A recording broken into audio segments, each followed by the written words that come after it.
I love hot dogs, and today we're gonna show you how to make an epic one. What you need is a bowl of hot dogs, sticks, a knife, chopping board, and puff pastry. First, we take the hot dog and we take the knife. Now we cut it in half. Now we take one stick. Okay, please be careful because there's a pointy top. Okay, now. Do you want to dance?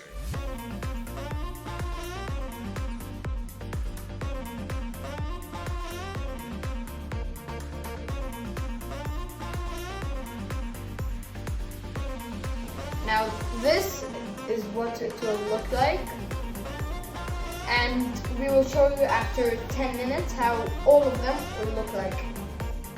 I hope you enjoyed the Twisted Hot Dogs.